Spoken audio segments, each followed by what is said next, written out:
Yes. हम बात कर रहे थे various method of concentration of ores, जिसमें कि हम पढ़ चुके थे ग्रेविटी सेपरेशन मेथड के बारे में हम पढ़ चुके थे। Now we are coming on the magnetic separation method. हम ओर को क्या कर रहे हैं, प्योर कर रहे हैं, ओर का कंसंट्रेशन बढ़ा रहे हैं, मतलब उसमें जो मेन क्वांटिटी है वो ओर की होनी चाहिए, मिनरल्स की होनी चाहिए, ना कि इम्प्योरिटीज़ की। तो हम इम्प्योरिटीज़ को रिमूव कर रहे हैं by using of these methods. तो second method is magnetic separation method. नाम से ही पता लग रहा है, मैंने थोड़ा सा इसके बारे में इंट्रोड्यूस कर दिया था आपको।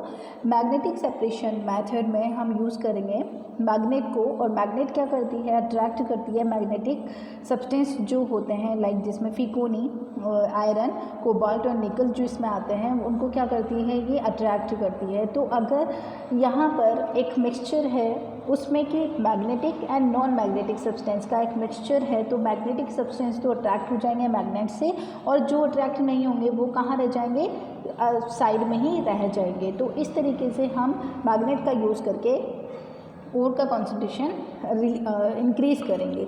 On the basis of magnetic process of ores are obtain from the minerals, these method is use here. Mixture of 2 and more than 2 types of ores is taken. यहाँ पर जो मिक्सचर है ओर में, उसमें हम 2 या 2 से ज़्यादा ओर होने चाहिए, ठीक है। And in which component of ore is in the form of impurity which has magnetic nature. और यहाँ पर जो इम्प्योरिटीज़ जो हैं वो मैग्नेटिक नेचर की होनी चाहिए। The powdered ore is dropped. अब पाउडर, सबसे पहला जो हमारे पास प्रोसेस था वो कौन सा था, क्रशिंग एंड ग्राइंडिंग। तो हमने जो ओर है उसको ऑलरेडी पाउडर फॉर्म में हम कन्वर्ट कर चुके हैं, ठीक है। उसके बाद क्या होगा कि हम एक ऐसा मशीनरी यूज़ करेंगे जिसमें कि जो कि कुछ इस तरीके का होता है, ये देखिए कुछ इस तरीके का होता है। यहाँ पर एक ये चरखा जैसा है, ये आपको दिखाई दे रहा है, ये इस तरीके से। तो ये क्या हो रहा है, घूम रहा है, जिस तरीके से एक बेल्ट घूमती है, आपकी साइकिल की चेन घूमती है, इस तरीके से। तो ये घूमता रहेगा, और ऊपर से इस जगह से हम क्या करेंगे, यहाँ से हम ओर को डालेंगे विथ इम्प्योरिटीज़, ठीक है।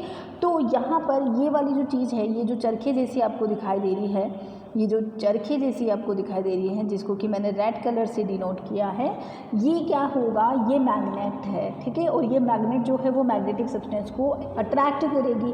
तो इस तरीके से क्या होगा कि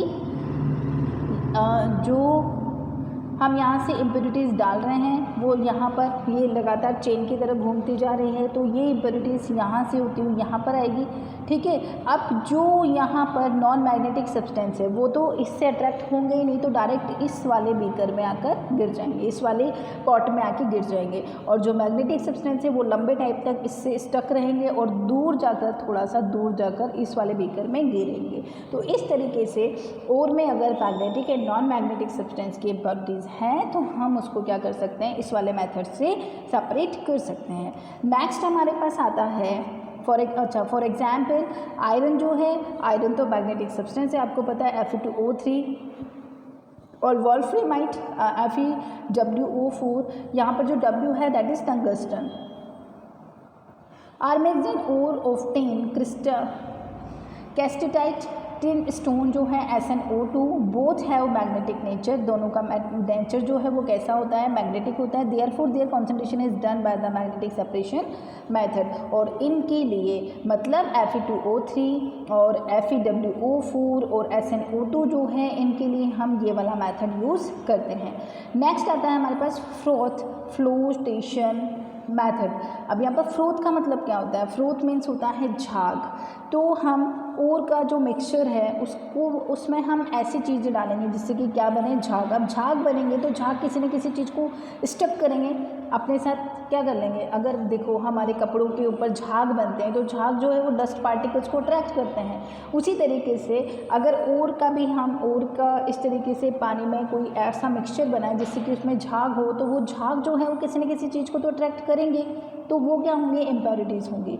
तो this process is generally use for concentration of sulphide. जो ये जो फ्रोथ फ्लोटेशन जो है उसके लिए हम कौन कौन से ये जो मेथड है ये सल्फाइड ओर के लिए यूज़ किया जाता है, जैसे कि कॉपर पाइराइट जो है CuFeS2S एस मतलब सल्फाइड, तो इसका मतलब इसमें सल्फर है, तो ये सल्फाइड ओर है। गैलेना जो है ये लेड का एक ओर है जिसको कि PbS, जिसका फॉर्मूला है जिंक ब्लेंड चार्डनस जिंक ग्लैंस Ag2S, सिल्वर का ओर है ये। This matter is used for the concentration of these ores.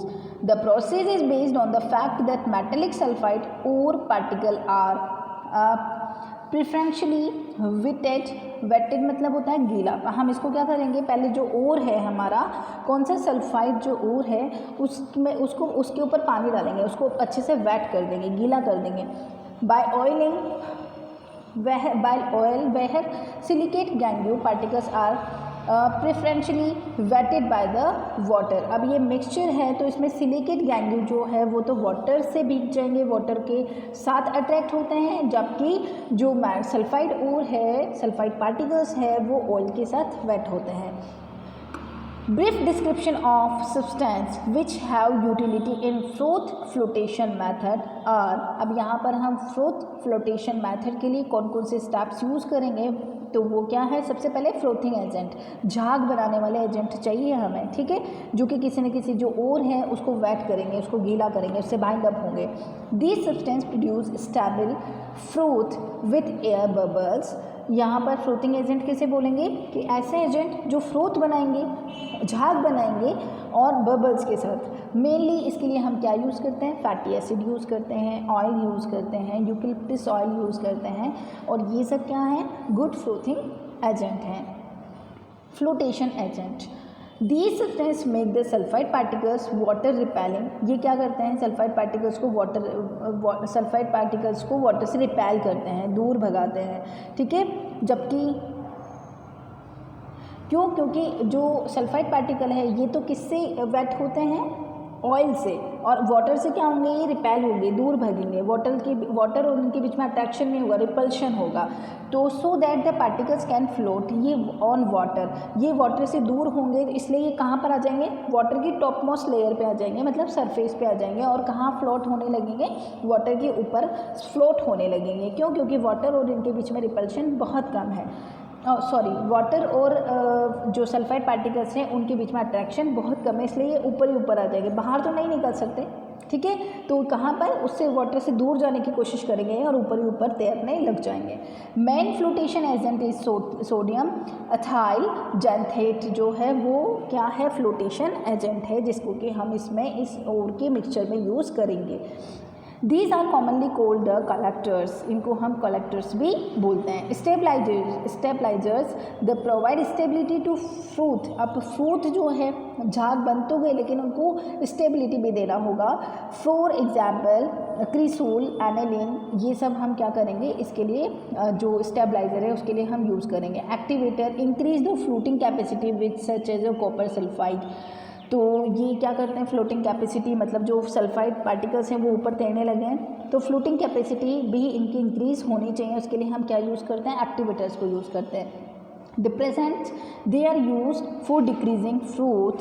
अब for example sodium cyanide, NaCN base, अब बन तो गए हमारे पास फ्रूट, लेकिन धीरे धीरे वो ख़त्म भी तो होने चाहिए, ताकि उनको हम हटाते रहेंगे तो ये क्या करेंगे, फ्रूट को डिक्रीज़ करेंगे। एक तो एक्टिवेट कर रहा है और एक क्या कर रहा है, डिप्रेसेंट कर रहा है, कम कर रहा है फ्रूट को। अब आता है डिस्क्रिप्शन ऑफ मेथड, कैसे कैसे हम इसको यूज़ करेंगे। बहुत इजी है, सिंपल है, थोड़ा सा समझने की कोशिश करो। Water is taken in a big rectangular utensils, हम बड़ा सा एक कैबिनेट, बड़ा सा एक यूटेंसिल लेंगे, उसमें पानी भर देंगे, ठीक है। In this method ore is mixed, उसके बाद हम क्या डाल देंगे, उसमें ओर डाल देंगे, जो भी हमारा ओर है वो उसमें डाल देंगे, उसमें सल्फाइड होता है, ठीक है। एंड सस्पेंशन इज़ मेड, जैसे ही हमने पानी और ओर को मिक्स किया तो वो क्या हो जाएंगे, उसकी जो पार्टिकल्स हैं वो पानी में घुलने लग जाएंगे, ठीक है। तो यहाँ पर सस्पेंशन बन जाएगा, जो सॉल्यूशन बना दैट इज सस्पेंशन। बहुत माइन्यूट पार्टिकल्स होंगे इसलिए हम उसको क्या बोलेंगे, suspension. In form of the floating agent fatty acid और पाइन ऑयल इज एडेड। अब हम उसमें झाग बनाना चाहते हैं तो हमें we have to add it, इसमें फ्लोटिंग एजेंट जो कि कौन है, पाइन ऑयल होता है, यूकेलिप्टस ऑयल होता है, ये सब हम उसमें ऐड करेंगे। In a very small quantity flotation agent are added, और बहुत कम क्वांटिटी में थोड़ा सा फ्लोटेशन एजेंट भी हम इसमें डालेंगे। Then water is agitated by the blast of air, उसके बाद हम एयर का अच्छे से उसमें प्रेशर डालेंगे जिसकी वजह से वो अच्छे से मिक्स हो जाएंगे और झाग अच्छे से बनने लगेंगे। तो यहाँ पर जो जो हमने मिक्स किया वो चीज़ें यहाँ पर दिखाई दे रही है आपको। यहाँ पर मैकेनिकल स्टीरियर होता है जो कि इसको अच्छे से घोलता है, स्टीरियर मतलब घोलने वाला। तो यहाँ पर इस तरीके की एक स्टीरियर भी हम यूज़ करेंगे। Due to which the light particles of sulphide ore are the carry to the surface by foam and from there they are skimmed off. अब आपको पता है कि जो सल्फाइड पार्टिकल्स होते हैं वो रिपेल होते हैं वाटर से, इसलिए कहाँ आ जाते हैं सरफेस पर और क्या बना लेते हैं, एक फॉर्म बना लेते हैं। The gangue particles are preferentially wetted by the water and sinks to the bottom of tank. और जो कौन से पार्टिकल है, गैंगियो है, जो कि इम्प्योरिटीज़ है वो वाटर से बाइंड अप हो जाती है और कहाँ पर भारी होने की वजह से नीचे सेटल डाउन हो जाती है। अब हम उसको क्या करेंगे, सेपरेट कर लेंगे। तो उसमें sometimes in particular condition the method is useful in the separating of the two sulfide ore. For the depressant is used, these depressant adjust proportion of oil। अब यहाँ पर जो भी चीज़ें हम यूज़ करेंगे वो प्रोपोर्शन के साथ यूज़ करेंगे, ना कुछ ज़्यादा होना चाहिए ना कुछ कम होना चाहिए। आप in case of the ore containing ZnS, PbS, the depressant uses NaCN, यहाँ पर सोडियम साइनाइड यूज़ करते हैं हम डिप्रेसेंट के लिए। It selectively prevent the ZnS from the coming to the fruit but allows PbS to come with the fruit। अब यहाँ पर जो हम डिप्रेसेंट यूज़ कर रहे हैं ये क्या करेगा, झाग ज़्यादा नहीं बनाएगा। दो ओर का मिक्सचर है तो एक का झाग बनाएगा और एक का नहीं बनाएगा। तो प्रिवेंट ZnS, तो जो ZnS है हमारा जिंक सल्फाइड है उसको ये फ्रोथ बनाने से रोकता है। और PbS to come with the froth, और गैलेना जो है PbS जो है उसका क्या बनाता है, फ्रोथ बनाता है। और इस तरीके से एक का झाग बना एक का नहीं बना तो हम इस तरीके से दोनों को अलग कर सकते हैं। तो ये हमारे पास हो गया फ्रोथिंग मैथड। अब हम इसके बाद में पढ़ेंगे, अच्छा, this invention of the flotation method made copper extraction easy. इस मेथड से कॉपर का एक्सट्रैक्शन किया जाता है and profitable even from the low grade ore as a result of which production of copper is increase and metal become cheaper. अब यहाँ पर extraction जितना ईजी होगा, आसानी से अगर कोई मेटल हमें एक्सट्रैक्ट मिल रही है वो नेचर से, तो उसके कॉस्ट भी अगर कम आ रही है तो वो जो मेटल होगी वो सस्ती हो जाएगी, ठीक है। और ये जो गोल्ड हो गया, प्लैटिनम हो गया, इनका एक्सट्रैक्शन भी थोड़ा सा टफ होता है और ये इनकी क्वांटिटी भी बहुत कम होती है, तो इसलिए ये वाली जो मेटल्स होती है ये महंगी होती है, ठीक है। अब उसके बाद हम लीचिंग के बारे में पढ़ेंगे नेक्स्ट लेक्चर में। Till then take care.